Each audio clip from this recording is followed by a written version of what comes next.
नमस्कार शेतकरी बांधवांनो, शेतशिवार यूट्यूब चॅनलमध्ये तुमचं पुन्हा एकदा स्वागत आहे। आम्ही आत्ताच मका पिकावर तणनाशकाची फवारणी केली आहे। मका पिकाच्या सुरुवातीच्या काळात तण खूप वेगाने वाढते। ही तण मका पिकाचे पाणी, अन्नद्रव्य आणि सूर्यप्रकाश हिरावून घेतात।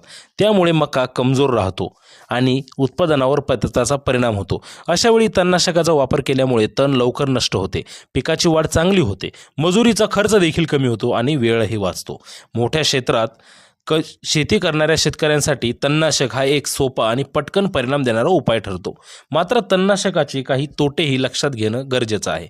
जास्त प्रमाणात किंवा चुकीच्या वेळी फवारणी केली तर मका पिकाला सुद्धा इजा होऊ शकते। सतत तणनाशक वापरल्यामुळे जमिनीतील उपयुक्त जीवाणू नष्ट होतात आणि मातीची सुपीकता देखील हळूहळू कमी होऊ लागते। काही वेळा तणनाशकाचा वास किंवा संपर्क शेतकऱ्याच्या आरोग्यासाठी सुद्धा घातक ठरतो। बऱ्याच केसेसमध्ये अडचणी यामुळे वाढलेल्या दिसतात।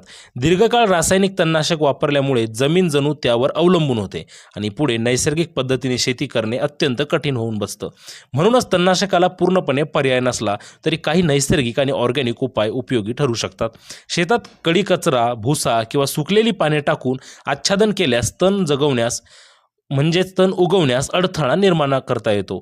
वेळेवर कोळपणी आणि अंतर्मशागत केली तर बरीच तण नष्ट होतात। गोमूत्र, नीम अर्क किंवा दशपर्णी अर्क यासारखे जैविक द्रावण लहान तणावर परिणामकारक ठरतात। तसेच दरवर्षी तेच पीक न घेता पीक फेरफालट केल्याने सुद्धा तणांचा प्रादुर्भाव कमी होतो। म्हणजे काय, यावर्षी मका घेतली तर पुढच्या वर्षी त्या ठिकाणी सोयाबीन तुम्ही घेऊ शकता।